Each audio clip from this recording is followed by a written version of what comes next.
कैसे हो भाई सब लोग? ठीक है। थोड़ा सा हार्श रियलिटी पे बात करेंगे, सच पे बात करेंगे, और मैं ऑनेस्ट रहूंगा, आप ऑनेस्ट रहना। तो बातें सुनोगे, आपको शायद समझ आए।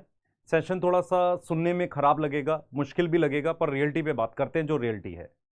ये सारी वीडियोस देख रहे हो, प्रॉपर व्यूज आ रहे हैं, आप लोग देख रहे हो, मजा आ रहा है ना? हाउ टू स्कोर 720, ऐसा कोई रियल स्ट्रेटेजी होती है क्या?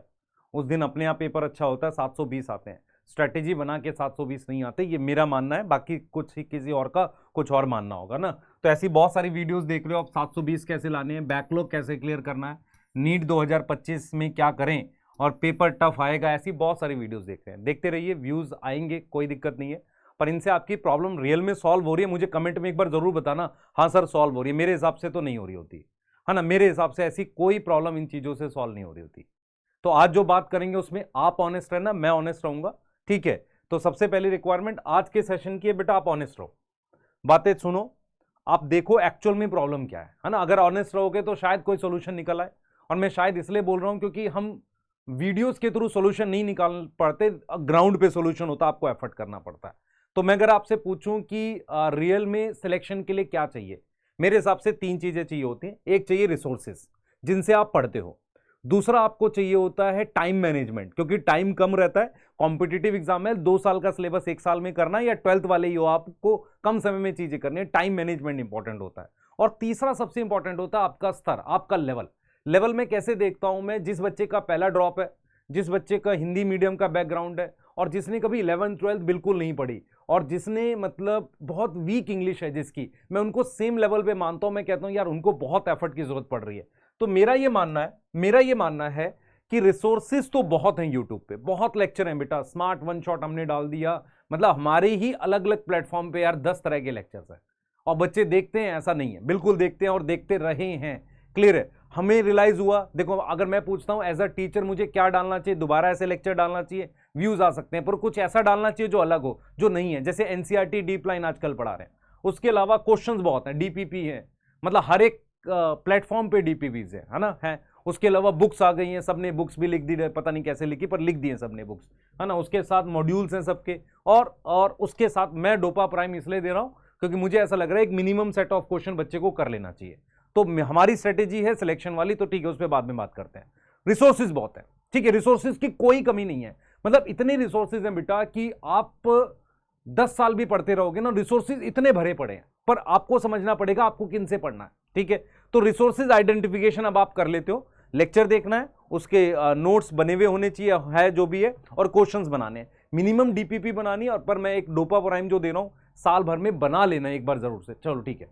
उसके बाद सबसे बड़ी प्रॉब्लम कहां है मैं बता देता हूं, आपसे टाइम मैनेज नहीं हो रहा। आप लेक्चर खाली देखते हो, ठीक है सर, क्वेश्चन बनाते हो पता नहीं, रिवीजन करते हो पता नहीं, टेस्ट देते हो पता नहीं, टेस्ट सीरीज तक पहुंचोगे पता नहीं। तो जो बच्चा लास्ट तक आता है वही सिलेक्शन के उसमें आता है, जोन में, बाकी तो नहीं आते। बाकी फिर लास्ट में वो लंबे वाले वन शॉट देखते हैं, मैराथन, कोई दिक्कत नहीं है, वो देखते ही रहते हैं बेटा। और आपने भी देखा था, आप बताना कि हमने देखा था सर, हम मोटिवेट हुए पर सिलेक्ट नहीं हुए, ये ईमानदारी की बात है। तो सबसे बड़ी प्रॉब्लम कहां पे है आपके साथ? टाइम मैनेजमेंट की। आप क्या करते हो मैं बताता हूं। आप क्या करते हो, सुबह उठते हो, लेक्चर खोलते हो, और लेक्चर देख के उसको देखकर फिर कहते हो अब इसका क्वेश्चन बाद में करूंगा। मैं सबसे बड़ी चीज कह रहा हूं आपको, आपको अपना मन मारना सीखना पड़ेगा, मतलब आपको अपने मन को मारना सीखना पड़ेगा। यार नहीं, मैंने लेक्चर देख लिया, अब क्वेश्चन मैं अभी करूंगा। मुझे सबसे मुश्किल काम क्या होता है कि जो लेक्चर देखा ना उसी को दोबारा रिवाइज करने में यार मन ही नहीं करता, मन करता अभी ये कर लेता हूं। जो बच्चा ऐसे पढ़ता नहीं कि अभी फिजिक्स का मन है, अभी केमिस्ट्री का मन है, बेटा उसका सिलेक्शन नहीं होता। डेली का टारगेट होता है, डेली मैंने लेक्चर देखना है, उसके क्वेश्चन बनाने। 3 लेक्चर होते हैं, बहुत सारे बच्चे के 4 भी होते हैं, तो उसको करके क्वेश्चन तभी बनाओगे जल्दी बनेगा। तो टाइम मैनेजमेंट बहुत जरूरी चीज है, जो आप सबसे ज्यादा मिसमैनेज करते हो पूरे दिन में। उससे क्या होता है, डेली कोई काम छूटता है, फिर आपका बैकलॉग होता है, फिर आप बैकलॉग चलाते रहोगे। बैकलॉग बेटा आप कर रहे हो, हम थोड़ी कर रहे हैं। आप क्या कर रहे हो, बैकलॉग खुद ही कर लेते हो, क्योंकि आप बहुत गलत तरीके से टाइम मैनेज करते हो। मैं बार बार बोल रहा हूं, टाइम मैनेजमेंट के लिए सबसे जरूरी होता है अपने मन को मारना, वो काम करना जो आपने प्लान किया है, वो नहीं करना जो आपका मन कर रहा है। यस, टाइम मैनेज करना पड़ेगा आपको, ठीक है। उसमें आपको लेक्चर देखना है, साथ में नोट्स बना लो, अच्छा नहीं तो पीडीएफ से पढ़ो। जो बच्चे बाद में नोट्स बनाते हैं, बहुत खराब सिचुएशन है। तीसरी बात कर देता हूं बेटा, तुम्हारे स्तर की, लेवल की। लोग कहते हैं कि बेटा मेहनत करो हो जाएगा सिलेक्शन में, मानता हूं, पर एग्जाम बच्चे 1 साल का है, 9 महीने 10 महीने की पढ़ाई है।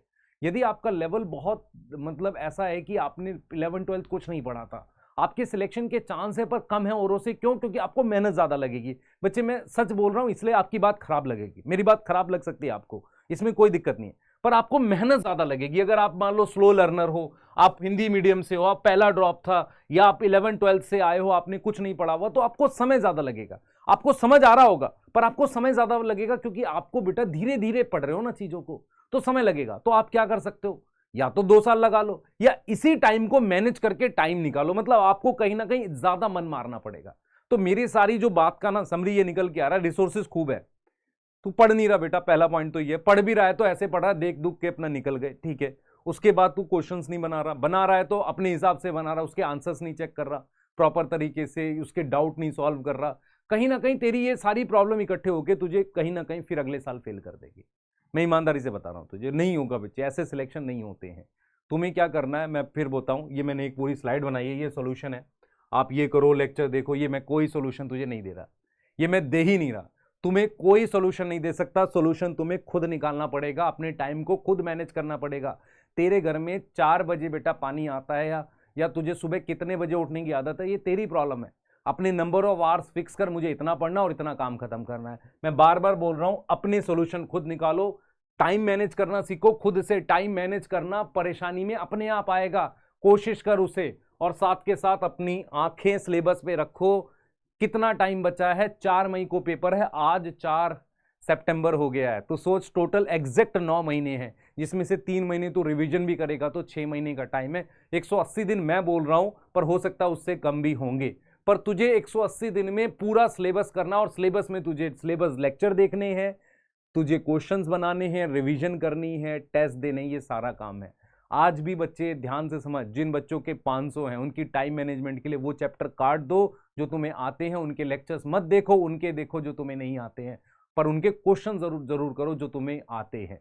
तो कहीं ना कहीं टाइम मैनेजमेंट तुझे खुद करना है, मैं नहीं सिखा सकता उसे। तुझे अपनी आंखें सिलेबस पे रखने की, हर महीने कितना कर रहा है, क्या स्पीड से पहुंच जाएगा, ये तो तूने फिजिक्स में भी पढ़ा था, ठीक है। मेरा सिर्फ ये है बेटा, तू पढ़ नहीं रहा, मेहनत नहीं कर रहा। मैं हार्श तरीके से बोल रहा हूँ, पर रियलिटी ये है कि वीडियोस देखते रहो, व्यूज़ आते रहेंगे, कोई दिक्कत नहीं है। आप हो सकता है मुझे भी बोल दो इसमें कि सर आप ये कर रहे हो, पर मैं यहाँ कुछ प्रमोट नहीं कर रहा, मैं इन जनरल बात कर रहा हूँ। जो मैसेजेस बच्चों के हैं उनसे बता रहा हूँ, आपकी प्रॉब्लम सॉल्व कर सकते हैं, नई पुरानी एनसीईआरटी पे बता सकते हैं आपको ये बता सकते हैं कि क्या सिलेबस डिलीट हो गया, ये इन्फॉर्मेटिव वीडियोस हैं, हम बना सकते हैं। पर अगर मैं आपको ये गाइड करने लगूँ कि ये ऐसे कर ले बेटा, फिर बोल रहा हूँ लाइफ में, जीवन में रास्ता तुझे खुद निकालना है, ठीक है। एज अ शिक्षक, एज अ टीचर, मेरा गोल क्या है, मैं तुझे बेस्ट तरीके से चीज़ें दूं जो मैं समझता हूँ, है ना। मैं जो समझता हूँ कंटेंट है, अब कंटेंट में लेक्चर पढ़ गया तो अब एनसीईआरटी पढ़ानी, ठीक है। तो तूने जो 6 मिनट मुझे दिए, इसमें ईमानदार रहियो मेरी बात पे। टाइम है उस बच्चे के लिए जो करना चाहता है, उसके लिए बिल्कुल नहीं जो करना नहीं चाहता। करना चाहने का मतलब सपना मैं भी देख रहा हूँ, तू भी देख रहा होगा कि नहीं जी मैं कोट पहन के वहाँ मेडिकल कॉलेज में खड़ा हूँ। सपने रात में देखे जाते हैं बेटा, दिन में उसके लिए काम होता है। इसी बात पे एंड करता हूँ।